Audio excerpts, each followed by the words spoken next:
Oh. So welcome everyone to this Nexter chat on coaching and the power of questions. If there was ever a profession that should know about questions from the point of curiosity, it is the information profession.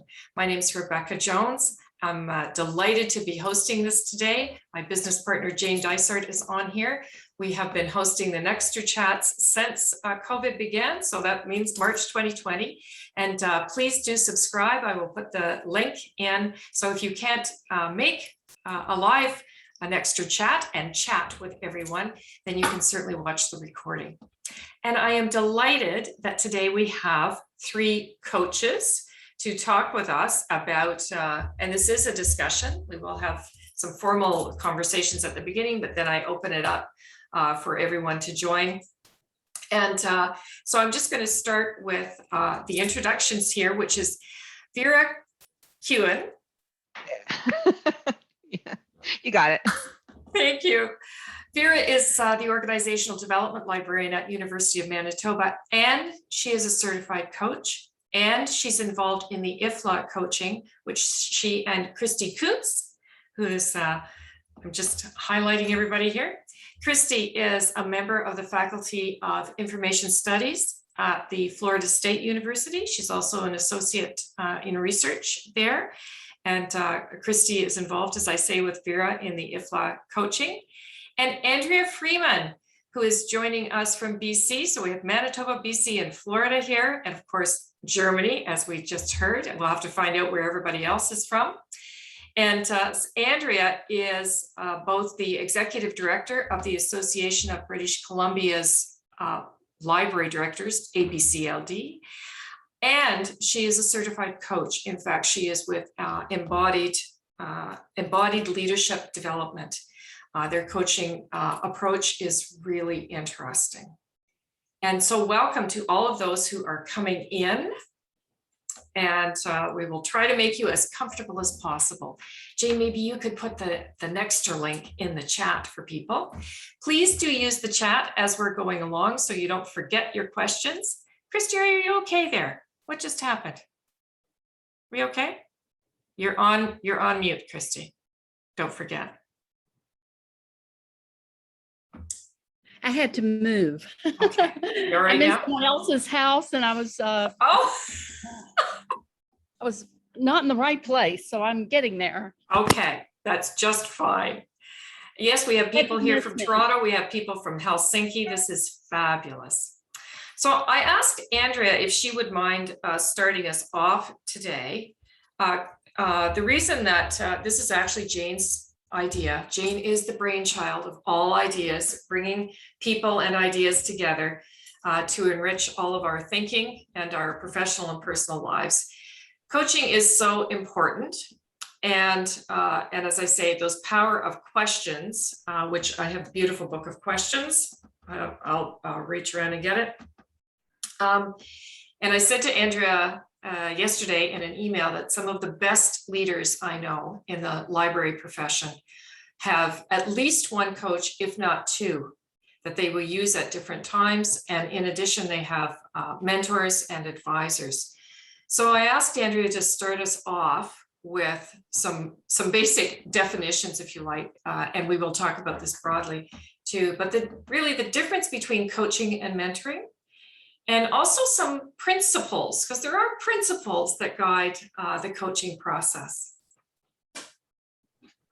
Yeah, great. And Rebecca, I was wondering too if maybe I could just share a little bit of context of yes, please do. How this is kind of interesting. I hope you're going to talk about how you actually grew into coaching, all three of you. So Andrea, start with you. Great, thank you. And I just want to say thank you so much for inviting me here to this call today. And thanks for all of you who chose to spend the next hour with us. It's so fun to connect with people from, looks like all over the world. So really appreciate you sharing. California, Lima, Peru. Oh my gosh. So cool. Yeah, so for me, I have worked in the library field since 2006. And how I got to coaching was I had my first kind of pseudo management job, I would say, working at a hospital library. And I wasn't managing paid staff. I was managing a team of volunteers. And my favorite part of that entire job, of all the things I did, was managing that team of volunteers. And I found that I was good at and interested in working with each of them to determine, like, what do you really want to do? What are you good at? Where's that sweet spot for you? And then how can I help you develop into the person, the professional that you want to be? And so maybe overkill for a team of volunteers, but I loved it. And so someone at the time said, oh, you might be interested to take a coaching class. So my first coaching class, I think that was probably 10, 11 years ago, just gave me a little bit more of the questions that I could help ask as I was guiding this volunteer team. And so then flash forward 8 years, and I had many promotions along the way, and managed then paid staff, and eventually a team of 120 people. But that same component of wanting to really develop my direct reports in an intentional, them guided kind of way. Like, I really took their lead. Like, what do you really love doing about your work, and how can I help you get there even more? What tools do you need? And then I just found, like, this is what I want to do all the time. I kind of don't want to do the other part of my work. I just want to do this. And so that's when I decided to get my certification. So that was 4 years ago now. And so I've been working as a coach, and mostly with organizational leaders. So it feels really full circle that I get to work with leaders now who are similarly on that journey of, I want to bring some coach-like skills with my direct reports, and I don't quite know how to do that. So a lot of my work is individual and team coaching, mostly within organizations. Right. Right. Yeah, and as Rebecca said, the best managers are coaches. So it's neat to bring some of those skills into leaders, even if they don't want to get certified. You don't have to be certified to bring coach-like skills to your work. Right. And we'll cover that with Vera and Christie too. Andrea, tell us what the real difference is, as you see it, between coaching and mentoring. Yeah, this is such a common question. People ask the difference between coaching and mentoring, and also between coaching and therapy. So I'm happy to talk about that too if you want. But coaching and mentoring is, I think of mentoring as, like, I have a mentor, and I go to him because he's an expert in certain areas of leadership. And when I need advice, I need someone, or I use him as a supervisor sometimes for my coaching, like a really tough client. So I go to him as a mentor, and I'll say, here's my situation. I don't know what to do. I know he knows what to do, and he will tell me what to do. And then it's up to me if I take that advice or not. But I'm seeking him out as an expert in this area. Coaching, I'm not positioning myself as an expert on someone's work. I'm not positioning myself as an expert on their life or what they should do. I really see myself more as, we're partners on this learning journey that you want to go on, and I'm going to walk alongside you and help you achieve the things that you want to achieve, grow in the way that you want to grow, but you're going to tell us what the destination is. I'm not going to tell you what it is that you're going to do. So it's quite a different kind of orientation. And I think there's value in both, just depending on what you need and when. I have a coach I go to when I need coaching. I have a mentor I go to when I need mentoring. Yeah, absolutely. Absolutely. You want me to talk about the difference with therapy? Yeah. Yeah. Okay. So therapy, there's a lot of gray area, but I would say therapy in general, they're trained professionals to deal with trauma, any kind of mental health issue that all of us experience at some point.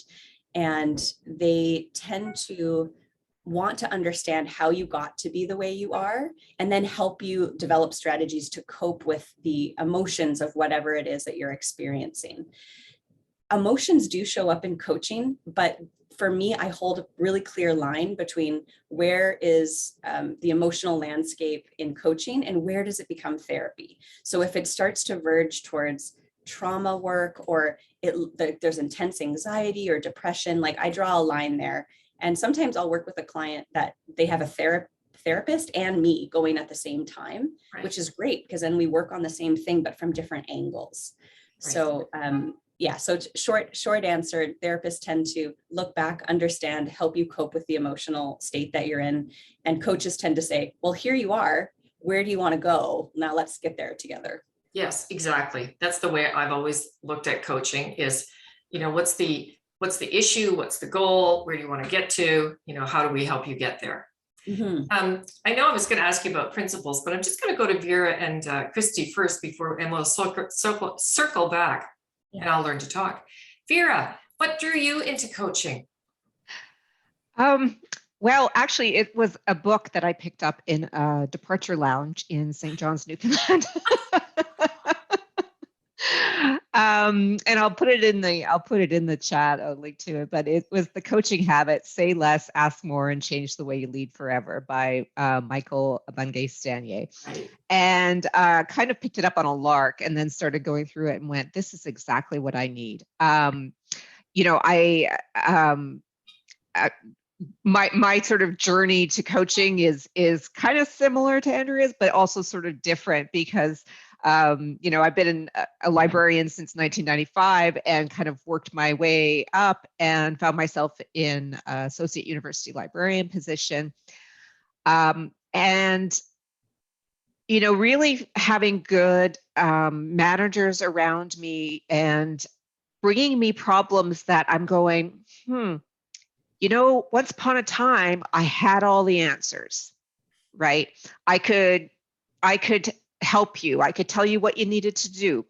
But you know what? They had really developed on their own. And so now it was getting a little tougher. And what I found with coaching with this book was about how I can actually help them grow and develop and solve their own problems with them. So that my value then became not as the chief problem solver, as a manager, but rather as a partner, as Andrea said, in their growth and development. So that led me to a coaching program that I took here in Manitoba. And then just earlier this year, I finished the Royal Roads executive coaching program as well. So that's a very short version of my story.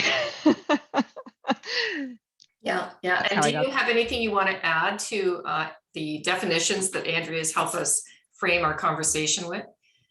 No, that's exactly what it is. And yeah, I'm glad, Andrea, that you touched on therapy as well, because it is something that is, I guess, a fine line within coaching. And in fact, the International Coach Federation does have a lot of information for coaches as to, how to recognize and when to refer people to therapists. But yeah, that main distinction is that with coaching, we're here now and it's always forward looking. We're not looking back anymore. We're looking forward. We're looking to the future. We're looking to what the coachee wants to accomplish. Right. Absolutely. And Christie. Yes. Actually, I am retired from FSU, but I am an adjunct professor there and at San Jose State for 15 years, at Florida State for almost 30. 30. And it's a totally graduate program. And within that, about 9 years of it, I was in charge of our internship program. And also I was in charge of our recruitment at the school for about 15. So I see threads of the coaching within those two experiences. Formally, I had not until Vera and her committee offered this opportunity. And I must say, I thoroughly enjoyed it. It was just so much what I should be doing because I have been around a long time. And I had 8 out of 12, showed up. 3 just simply didn't show up. Probably technology or time frames, who knows. But I found the topics ranged from, like dissertation topic, which I'd be so suited for and so enjoyed, to maybe not as qualified, but understood personnel conflicts. And those came up a couple of times, but it was such a range and it was so interesting. And the appreciation factor, which I felt from students all along the way too, as well as this most recent experience, is extremely rewarding. Just to be able to help someone, especially during these weird times with the pandemic, sort through things that are maybe getting to be a little bit bigger than life too, in the workplace. Just a young woman in, I guess it was India. She was suddenly in a new location of a facility that the public didn't know about. And she felt like she wasn't doing her job because nobody was coming in, So it just seemed to me too that my whole experience and background in marketing just was such a thread through all of this, and seemed to, like, if you understood marketing principles and practices, you would have solutions. So again, I'm so hopeful that the entity of Ifla will continue this to bring in, especially those who signed up from these really underdeveloped countries.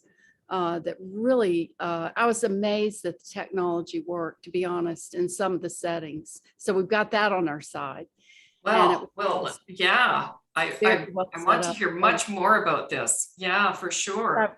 I can't say enough about what I was handed by Vera et al. In order to achieve all the things that I felt like I did, ranging from the solid questions to the technology, to the tremendous effort of setting up the different translations, language translations, the different times.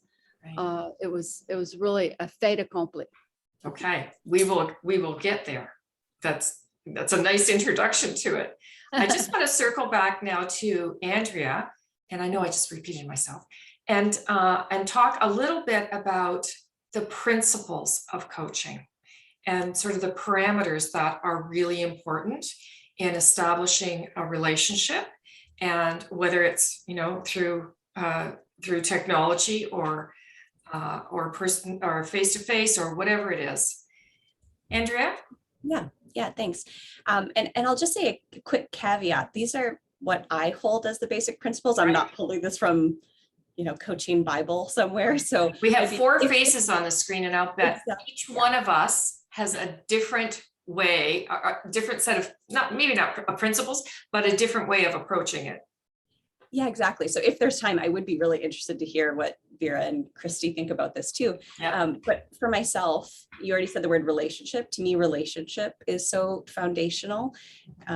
Chemistry is really important, just like with anything, if you're choosing to work with someone. So I'll usually tell someone when they do a sample session with me at the beginning, because I'll do like a free hour session just so people can get a sense of if we want to work together, going both ways. And I always tell them, if I'm the first one that you've talked to, please go talk with other coaches too. So you can really feel, do I feel safe? Do I feel like I can trust this person? If I want someone who's a bit fun, does this person feel fun? Do I want someone who's serious and is really going to like hammer the accountability? Like, you want a different coach for different reasons. So I think doing that work up front to find that relationship that's going to serve what you're trying to do is really, really important. And for me, that's a basic principle.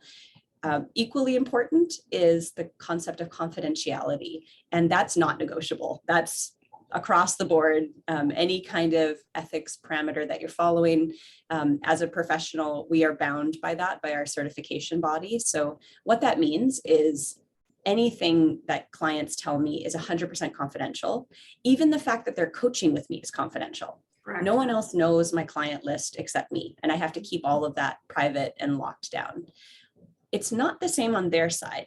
So clients can share about the session. They can share that they're coaching with me. And in fact, it's good for them to do that. That's where most of my business comes from word of mouth referrals and people talking about their coaching experiences. So, but on my end, it's 100% confidential. Yeah, absolutely. So I had written to, let me just say that the mutual or the relationship and the feeling that you have for the individual is, to me, it's two-way. Mm-hmm. So yes, the client has to feel all of that, and so does the coach. You have to feel, as the coach, you have to feel that this is a working relationship. And the confidentiality, I take a little bit differently. I mean, I totally agree. Yes, of course, for the coach, everything is confidential. And I really encourage people, they can talk about that they're coaching with me, no question. Because it usually comes through organizations, I ask them, do not, okay, as part of our agreement, do not go and say, Rebecca asked me this, Rebecca said that.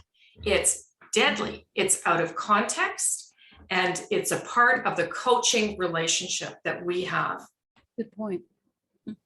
Yeah, so Yeah. Vera and Christie, your principles? Oh, my principles. Yeah, well, it's Andrea, I can tell you're a member of the International Coach Federation because I hear a lot of the code of ethics that are part of that organization too. So I would completely concur with what Andrea's already said. I think just to add to that, another principle that I follow, and I know a lot of coaches do, is that the coachee holds the agenda. So again, this is sort of a really difference between managing and mentoring versus coaching, in that it is the coachee's goals, it's their challenge that they want to work on. And I like to talk about being a partner in solution finding for them as opposed to problem solving. I think the difference being, as a mentor, I could provide you my experience. I had a similar problem. This is what I did. This is how it worked for me. But the context is completely different, right, for the person who's asking. And so coaching really helps the coachee develop their own solution that fits with their situation and their context and the players that are involved. So it's great to get advice. It gives you ideas. But trying to implement somebody else's advice is not always, it just doesn't fit, right? So yeah, just to add one more, I would just say that the coachee holds the agenda, and as coaches, we're not there to direct somebody where they should go, and also, you don't. Coaching is about asking a lot of questions, but you don't also want to ask questions that are leading them to, say, a solution that you think that they should follow. So it's really about staying open and curious. Yeah. We'll come back to that, because particularly as you're asked, and I'm sure you're all asked, to work with leadership teams or groups of managers to help them learn coaching. And that is just, it's wonderful. And one of the areas of quicksand is that of how they use the questions, not out of curiosity, but out of leading. Yeah. Both of you are involved in library-related coaching programs. Andrea, BCLA, so with the British Columbia Library Association. Just tell us a little bit about that. Yeah, and that's a program that's going to launch in 2 weeks, which is exciting. We've been working on it for about a year. So it's the first program like this in British Columbia, and the Library Association really wanted to find new ways to add value to their membership. And based on everything they heard from what people wanted, they thought, what better way to help develop our membership than to provide coaching to them at a reduced cost. So we're doing this year-long pilot. Me and 2 other coaches have developed it with BCLA. And essentially the program is people can sign up. They can get up to 10 sessions with their coach. So it's a nice little coaching package. Nice. And BCLA pays for half of it.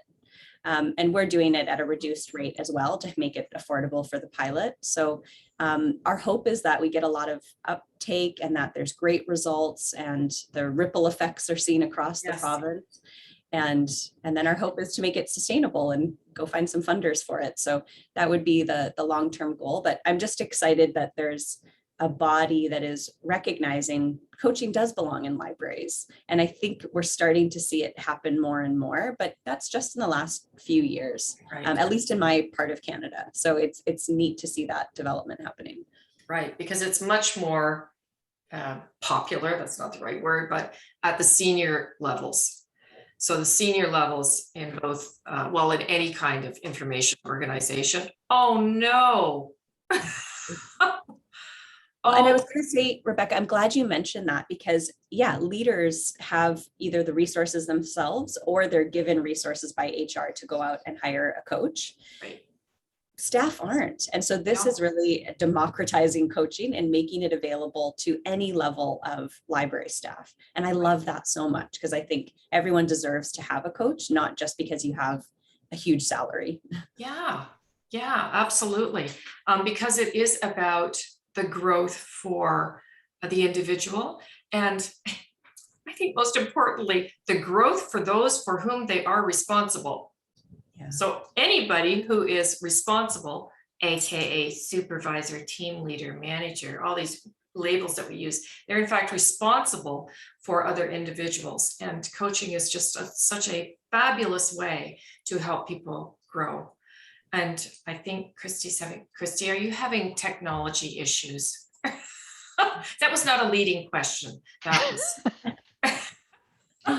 So, Vera, well, Christie's getting stabilized here. Darn technology. Okay. It's fabulous when it works.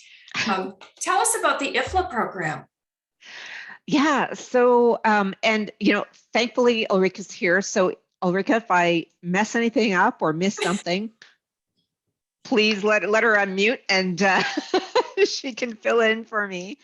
Yeah, so it's a collaboration between two sections of Ifla, the continuing professional development and workplace learning section and the management and marketing section, which Christie and I have been involved with for well, she's been involved with it much longer than I have, but I've been involved with it since 2015. And so what it does, it started, I believe, in 2018 in Kuala Lumpur, which is where the Willet conference was held at the time. And they hosted in-person coaching for the delegates of the conference or the Congress. And it was a very positive experience. Popular. They didn't have enough coaches. I wasn't involved at that time at this, but from what I heard, just had to turn people away. So, planning began for the next year and what else can we do? And it took place again in Athens, which is where the Congress was in 2019. Again, well attended. And then they got a lot of feedback from. I'm sorry to interrupt, but these were in-person coaching sessions. Yeah, they were at the conference. At the conference, yeah. Okay. Yeah. So yeah. Okay. So then I was on marketing and management, and they were looking for somebody to work from our section on the coaching initiative, and I had just finished my coaching program, and I'm like, yeah, I'll totally do that. And because I really felt it was a way I could contribute to the organization. And so we, obviously in 2020, we had to shift to virtual coaching, which I think we did really, really easily, and it worked really well. One of the things I did is I created a series of training videos for our volunteers, coaches, and the webinars or the training series with videos were in English, but through the hard work of our committee members and Ifla found other translators for us, we were able to translate the slides into, don't even know how many languages now, because there's even extra, I think.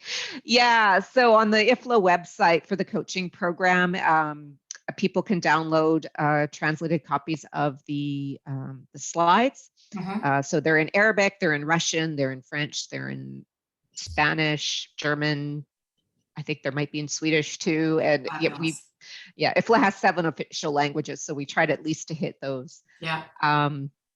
So we did that, and there was a lot of interest in that, and so we, again, for this year in 2021, the Congress was held virtually again, and we had a bit more support from Ifla headquarters.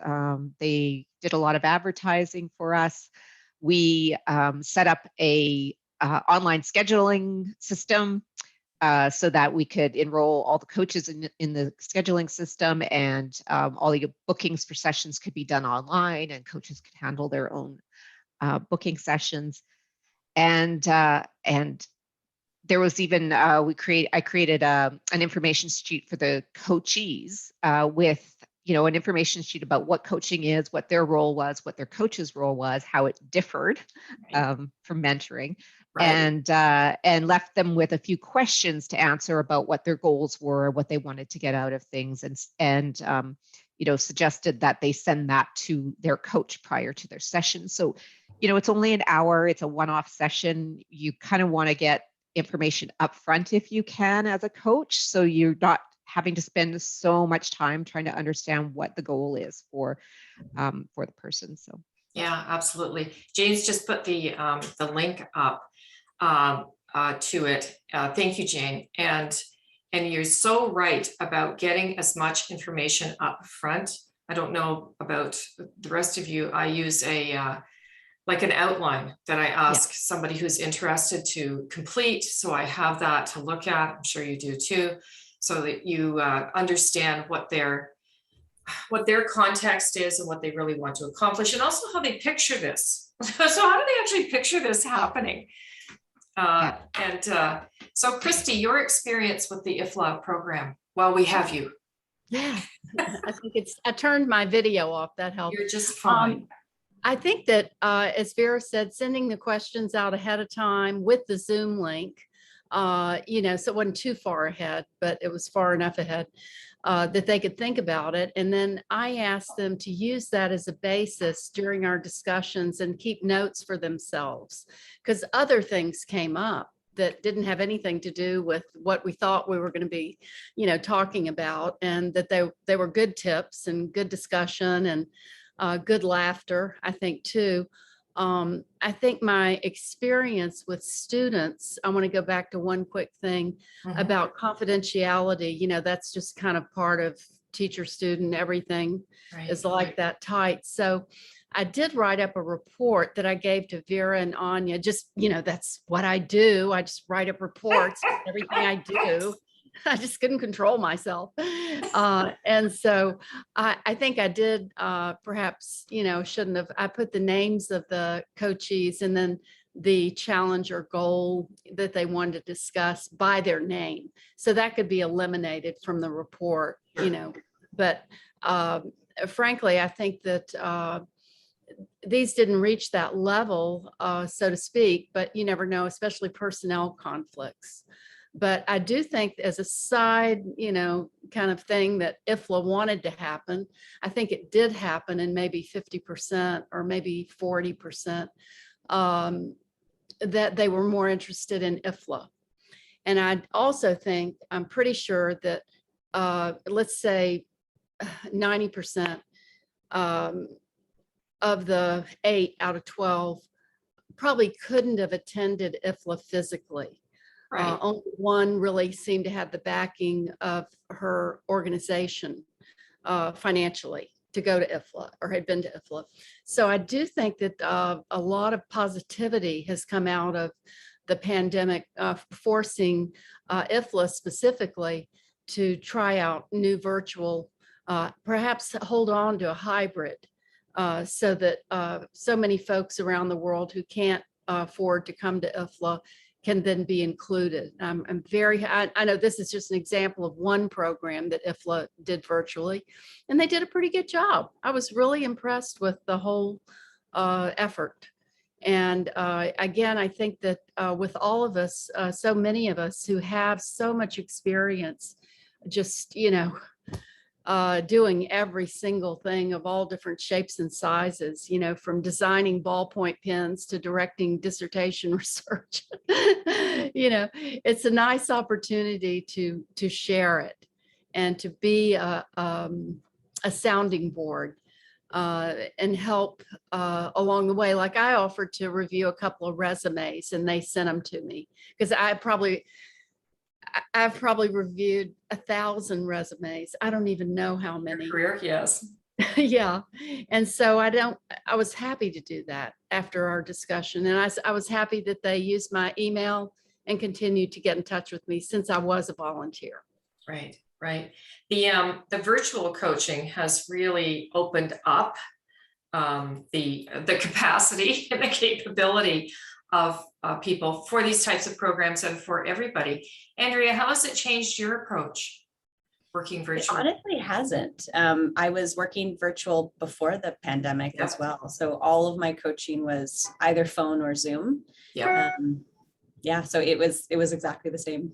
yeah, yeah. And will BCLA's program be all virtual as well? Yeah, I'm planning on doing it all over Zoom. The only thing I'll change is I sometimes get people doing really physical things during our coaching. Like Rebecca mentioned, I work in an embodied leadership program, which means it's physical. And I think a lot of wisdom lives in the body. Yes. And that can be a little weird. And so sometimes I'll just tell people, okay, turn off your video because I'm going to ask you something weird. I don't need to look at you. So we'll go back and forth between just audio and video, but mainly Zoom is the platform I'll use. That's great. That's great. And Vera, so just so I understand, the Ifla program is one session, or do you get to keep talking with this person? No, it's just the one session. I guess what we say to the coaches is that, you know, if they do want to offer additional sessions with the coachees, that's up to them. But as volunteers, we're limited. This year we were limited to scheduling 1 week before the Congress and 1 week after the Congress to have coaching sessions, because Ifla asked us not to do it during the actual Congress sessions. So that's what we ask our volunteers to commit to as well. But, you know, as Christie said, it's really up to the coaches if they'd like to continue supporting any of their coachees if they feel like it. But it's not something that we ask of them because it is a volunteer program. Okay. I'm going to. I wanted to add one thing, that I got a couple of thank you notes and I thought that was so thoughtful. You know, certainly that came from them. That wasn't something that we asked for. Sure. And I just really thought that perhaps that, I don't know, I guess it's awkward to suggest that. I don't know, but it does make an imprint. Sure, absolutely. So my last formal question before I open it up for our studio audience is what questions or question do you find is as a coach really evokes some insight, or is a powerful question, is sort of in your toolbox as a powerful question when you're working with people? Andrea? Well, I couldn't choose just one, and I love this question right away. So I'm not sure how you want to do this. I can tell you all the ones I have, or we can popcorn, but I'll start with one of my favorites is I'll ask someone to, you know, after they've shared what it is that they want to accomplish in our coaching engagement, I'll ask them to, okay, now imagine it's a year from now. Yep. Imagine you've accomplished that thing. Imagine how much you've grown, how you're feeling about that, the pride, the whatever you're feeling. And then I'll get them to actually embody it, like stand up and imagine it is this day, September 14th, 2022, and this has happened.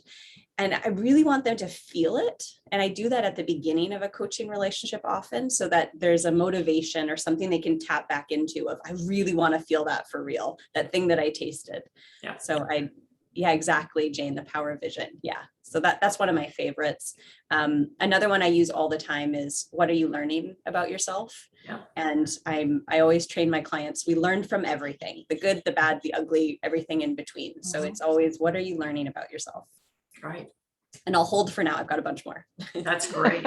That's great. Vera?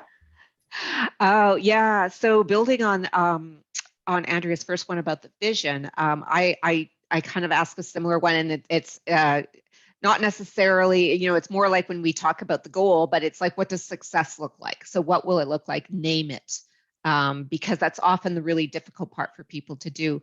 But another one sort of related to that I ask, and I've worked with a lot of clients who are kind of mid-career and they're wondering, you know, do I want to go the next step? What do I want to do? And so I always ask them what their definition of success is when it comes to a successful career.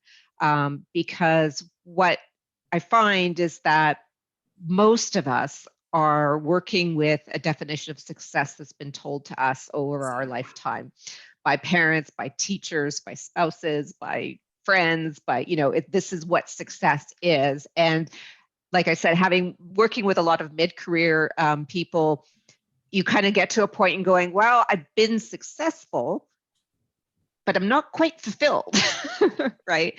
So we really work on that. It's kind of that for them is a real aha moment that they don't realize that they've been working off of somebody else's definition of success. Yeah. And the other thing I ask them is why it's important to them, their goal, what is going to be different afterwards if they do this. And this kind of gets at their values. Mhm. What I like to work with people on is their strengths and their values, and how to kind of live in alignment with both of those, and take advantage of the strengths and make sure that they're being they're honoring their values. And that's where I find a lot of times stress is happening in people's, especially their work lives, but also their personal lives, is where they're doing things that are not their strengths, and they're being put into situations that are challenging their values. So Yep. I'll leave it at that to them. Yep. That's perfect. Christie, powerful questions. Oh, You're on mute, muted. Christie. Okay. Years ago, I read this book when it first came out. I think it was 1977. What color is your parachute? And I did all the exercises, and I did one that identified a major weakness of mine, not a strength, that I didn't want to manage people. And that has remained true, because I always feel like everybody's supposed to do what they are supposed to do, and why should I tell them? So it's good I ended up a university teacher. That was the perfect position for me. So in the Ifla coaching, I found that the question out of the 5 that I thought was the best because of my own experience, what are your strengths? And I found that most of the 8 hesitated because we're not used to thinking about our strengths so openly. We might think, oh, I did a really good job on that, or wow, I'm really good at this, to yourself. But to have someone absolutely ask you is very rare, I think. And so I think it's very positive, especially for, I'll just say it, I think for women. And I'm an older woman, so I can say that, that I don't think, I think we were told what our strengths should be. And those were in a narrow, runway. But as the world has changed, we're being allowed and also asked to have very different strengths. So I thought that was a wonderful question of the 5 we were given. Excellent. Yeah, absolutely. And sometimes as a coach, our work is to, in some ways, is to make people uncomfortable, because when you're growing is a very uncomfortable situation, right? I always say, if you're breaking through the ground, it can really hurt. If somebody's not giving you enough water, you can get really thirsty, etc. And we all know the analogy of fertilizer that does help us all grow. I have a little of that.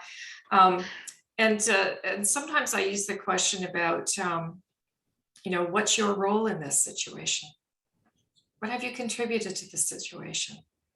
Because if it's a crappy situation, we've all had a role in it in some way. And so to get those insights. I am going to ask our audience here to not be an audience, but to be part of our discussion. Are there any questions in the chat? Oh, of course, it's Stephen Abram. Of course, thank you, Stephen. What is it that you feel you can't do now that, when you can, would transform your life or career, and why? That is a powerful question, Stephen. Of course, you would have a powerful question. What is it that you feel you can't do now that, when you can, would transform your life or career, and why? Great question. Andrea, give us one of your popcorn questions. And Stephen, I'll be right back. Okay. Well, I'll give you 2. So building on what Vera was saying about values, I really like to ask, what values are you honoring? And at the beginning of an engagement, we'll always uncover what are their main values. And what I love about that is, for most people, they think that when you're following your values, you're blissed out and you're happy all the time. But It's not true. Often following your values means, like you said, Rebecca, you're uncomfortable, you're doing things you maybe don't want to do. And there's deep down fulfillment, but it can be very uncomfortable. And so sometimes just asking that question can shift someone's perspective about a sticky situation. Instead of feeling like a victim or disempowered, they can say, well, actually, yeah, I chose this for these reasons, and it is honoring these values, even if these other things need some attention or need to shift in some way. So I really like that question. And then another quick perspective shifter question that I like to ask, especially of people who are taking themselves very, very seriously and very much in their heads, is how would a 5-year-old look at this situation? I like to do that one. What was that? How would a 5-year-old look at this situation? Oh, brilliant. I thought you said a skydiver. I mean, that's another version.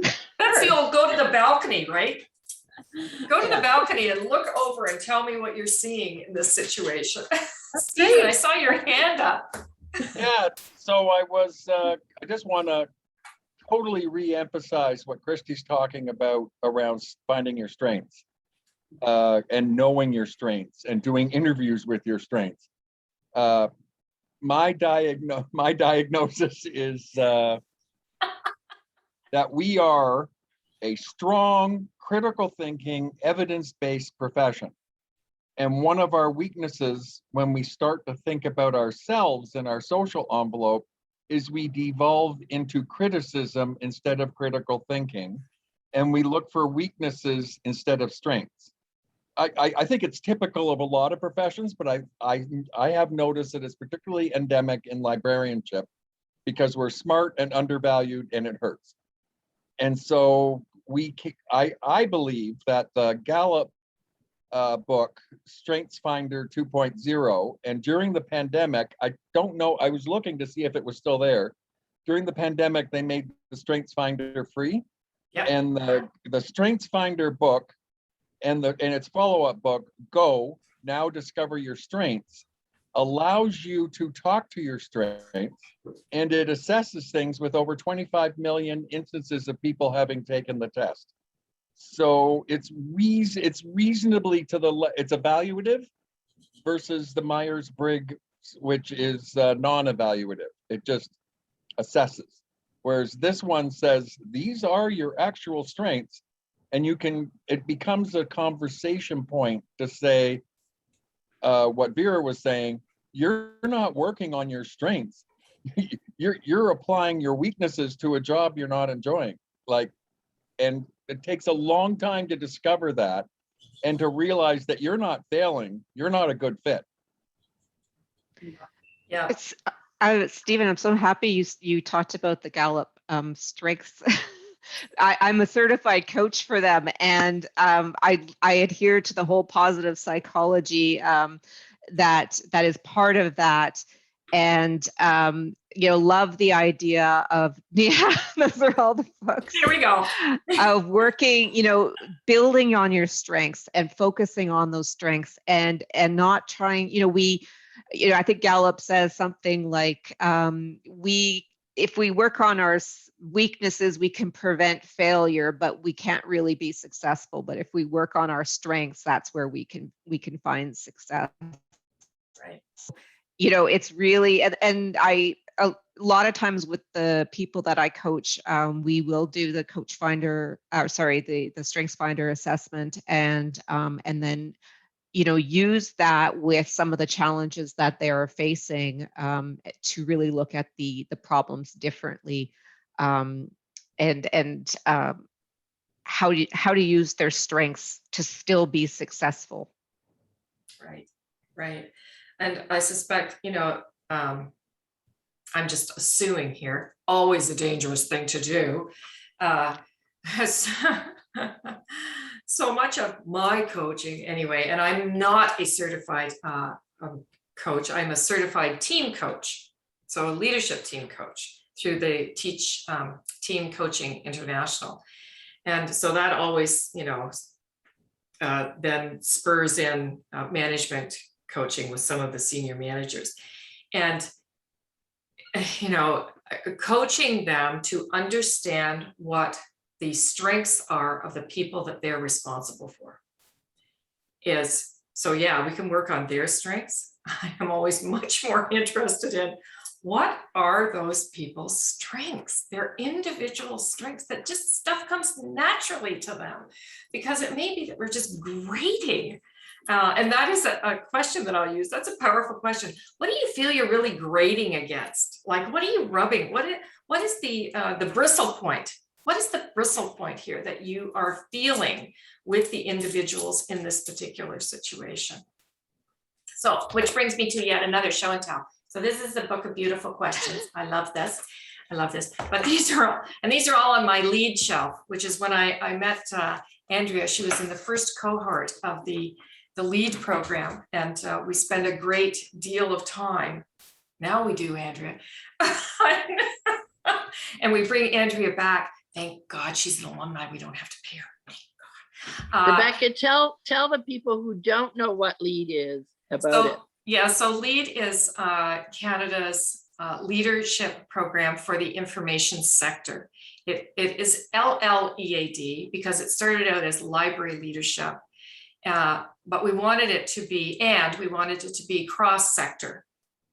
So that means not just public academic, but anybody everywhere. And those that are interested or working in the information sector. So we have people from the finance department, people from the IT departments. We have university librarians. And everybody is interested in leading in some way, leading from anywhere in our wonderful sector. Actually, I'm gonna add one more thing, Rebecca. We haven't been able to, at the Computers and Libraries Conference in DC in the spring for the last couple of years, have not been able to have it, but we're hoping next year to have the Library Leaders Summit. And I'm just thinking, Rebecca, that this conversation around coaching is definitely one we need to put on that agenda. Absolutely, we do. Absolutely, we do.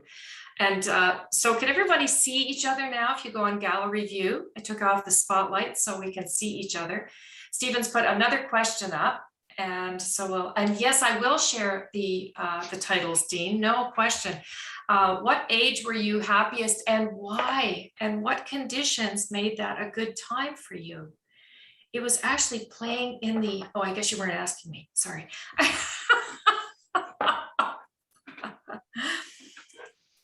So are there questions for our wonderful panelists here? No? Okay. I'm going to ask them then for one last round of powerful questions. Andrea. Okay, here's another one.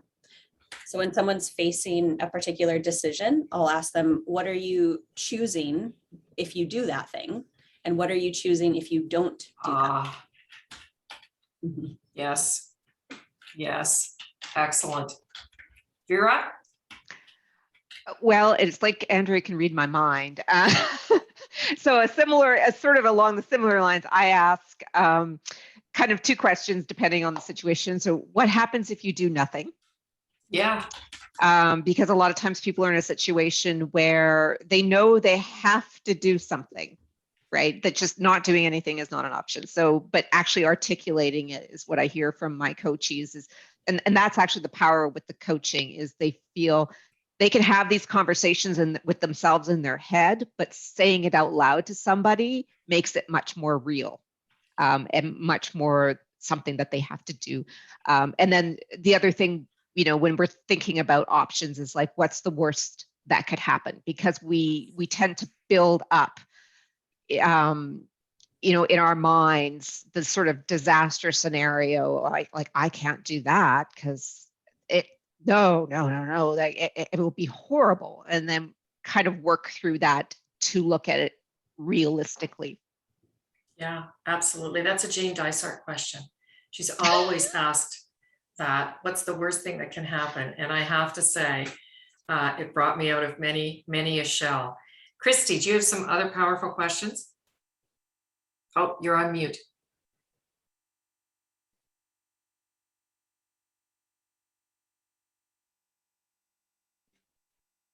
Yeah. Okay, just a quick comment. I think working with so many students over the years, and they're pondering which way to go in the profession, I really do ask them to consider the things that they enjoy, because our profession is like a big tapestry, and there's so many places that they could end up inside or outside or wherever, and to know that the degree can be widely applicable, but also that it should be something that they really are happy about, because there's so many choices that they can make in that way. And that if they get a little long in it, then they can always take a few steps back and go another way. So I think that's the exciting part about our profession. Excellent. Excellent. Well, I do encourage everyone. Andrea has put up a nice note in the chat. Thank you, Andrea. Absolutely. I encourage people to talk with you and with Vera about coaching and, you know, what the options are and how it can lead to insights you've never imagined for individuals. That I'm meant to ask you, but I'm sure as coaches, you do it because it's so fulfilling. Yes, there are days when it's kind of scary and you think, oh my goodness, where are we going with this? That's like any good job. And it's so fulfilling. And thank you so much, Vera and Christie, for telling us about Ifla. Christie for putting up with technology in somebody else's place. Putting up with me. Thank you. Thank you to everyone for joining us. This and other Nexter chats are on Dysart Jones, and they are on the Nexter channel, which I encourage you to subscribe to. Thank you so much. What a delight to have you all here and to hear from Vera, Andrea, and Christie. Have a great day, everybody. Thanks, everyone. Thank you. Bye. Bye-bye.